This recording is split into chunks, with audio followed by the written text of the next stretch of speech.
James, Abraham, welcome to Whistle Talks. Thank you so much for being here with me. Thanks for having me.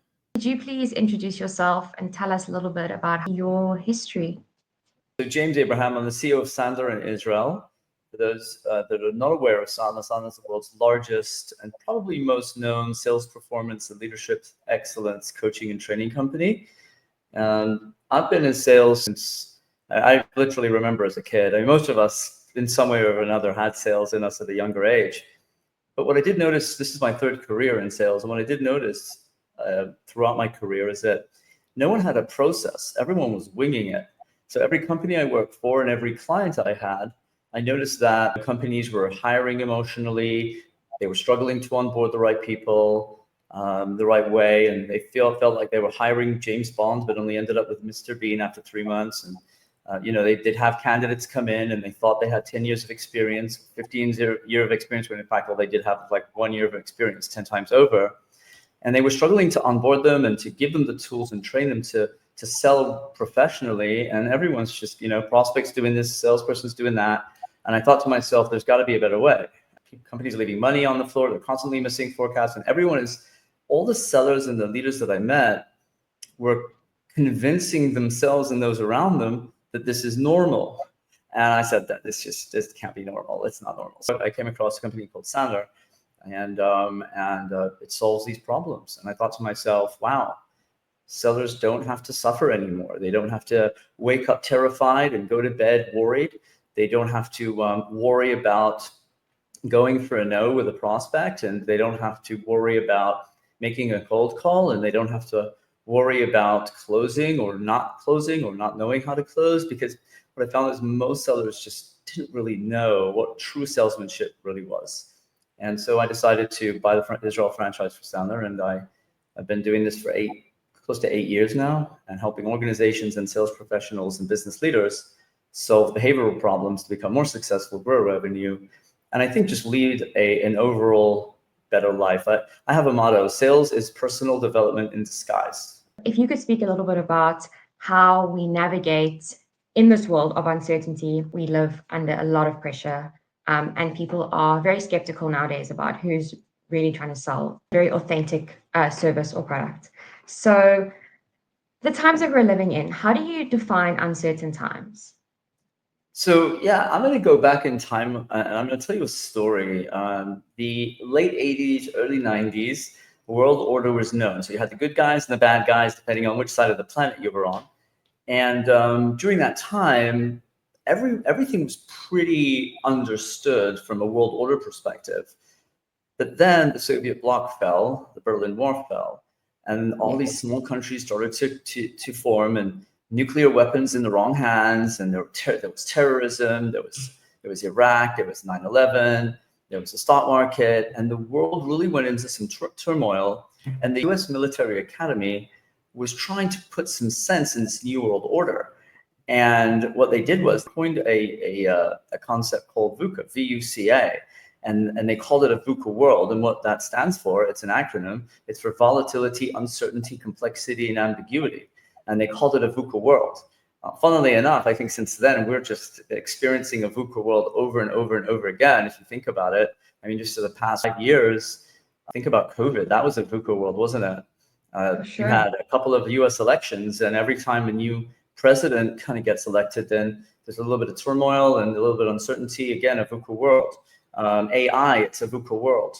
The wars, it's a VUCA world. And so all of this stuff, and we as professionals, forget being human beings, that's besides the point, but as professionals, we have to navigate this. And if anyone's in sales and there's change and there's uncertainty, what do prospects and buyers typically do? They freeze, they stop, they don't do anything. And sellers, what do? Emotionally, they justify the fact that the buyer is put everything on the back burner. And so basically what this is, it's an emotional reaction to something that is, I'd say, pretty normal. I think we live in a VUCA world all the time. There's always volatility, there's always uncertainty, there's always complexity, and there's always ambiguity. But as sellers, most of the time, sellers perform in a very emotional manner, and they tend to look for reasons why prospects won't buy, as opposed to why prospects will buy, because the human brain, it's got 70,000 thoughts a day and 87% of them are negative. So our brain is hardwired to always go negative as opposed to going positive. And so when you think a little bit about uncertain times, it could mean different things for different people. In my opinion, we always perform in uncertain times.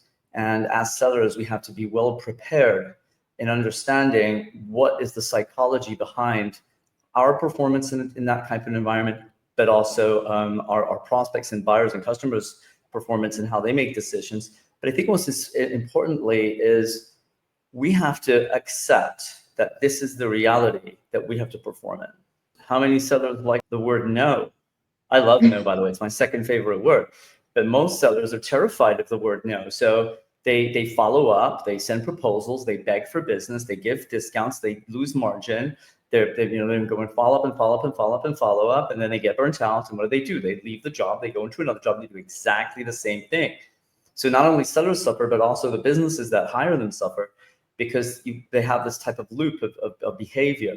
And I think at the end of the day, it all goes down to one thing. There's fear of rejection, need for approval, and emotional composure. Most sellers struggle with fear of rejection. They're terrified of the word no. They don't know how to deal with it. In my opinion, no is the best. You got to know, then you start, then you begin, because the default reaction of any person, any prospect, any buyer, any customer in any scenario is to say the word no and go to the mall, walk into a store. The moment any shopkeeper comes up to you, they say, "Can I help you?" What do? No. So that's a reflex. It's psychology. Most sellers will pick up the phone or try and prospect, especially if they're doing outbound. And the default from an outbound is to hear no from a prospect, right? So if that's the default, that's a good thing.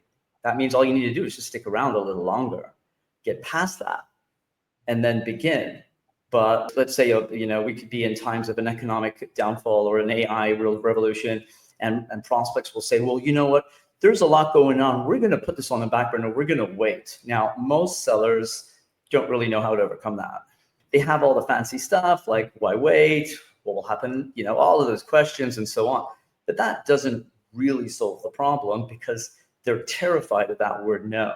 What are some behaviors or attitudes that you've seen that salespeople need to adapt to try and work their way through this and this fear of failure or the word no? It's all about failing to win. To win, you have to learn how to fail. And fear is a psychological and physiological reaction. Our brain isn't designed for 2025. It's definitely not designed to call strangers and uncover pain and ask really tough questions about money and feelings and that type of stuff. It's here to keep us safe and make sure that we don't get eaten up by a tiger or a bear. And so if that be the case, fear is a very natural emotion. And by the way, there are only two main emotions. There's fear and love. There's 50 shades of gray in the middle, but those are the two main emotions that the human brain actually experiences. And so if fear is a natural default emotion, sellers have to feel comfortable with that and understand it, and understand that as long as they're feeling fear, there's two good things. One, they're alive. And two, there's probably something worth doing. So I like to look at it as the anatomy of fear and failure.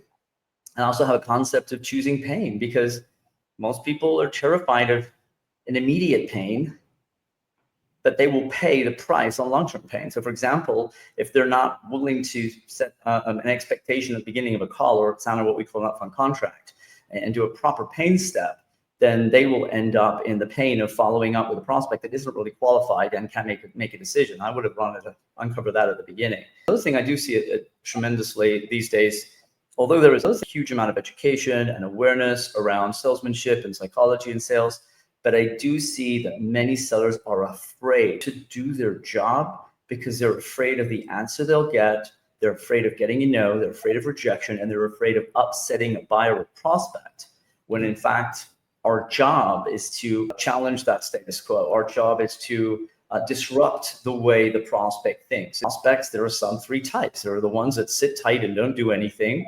You got the types that run away, and you got the types that fight. And so fight, flight, and freeze. It's so psychological. And if we don't understand that as sellers and as business owners and business leaders, then we're really leaving money on the table. Is there anything else that you would like to speak about the psychology of selling? Oh, you'd have to invite me back for that. There's just so much. I think at the baseline, It's understanding not only the psychology of the buyer, it's also the psychology of the seller. There's a lot of work that's been done over the years with regards to how we're hardwired and why we communicate or perform the way we do. It all goes back all the way up from childhood. I believe that there are predictability for success from a psychological perspective in sales. There are 3 B's: belief, behavior, and baggage. Now, I'm in the behavioral change business. I help top performers modify behavior to become more successful. Or I'd say more around the predictor of success would be the belief system that they have and the baggage they are bringing with them from the past. A lot of people carry a lot of baggage that isn't helping them. And a lot of people have developed belief systems that are not supporting their growth either. And so I always say this: every company is only making as much money as the belief system and baggage of their employees will allow that business to make. That's it. Thank you so much for joining Whistle Talks. We really appreciate it. Thank you for having me. Such a pleasure chatting to you. Yep. Good selling, everybody who's listening, and I'll see you out there.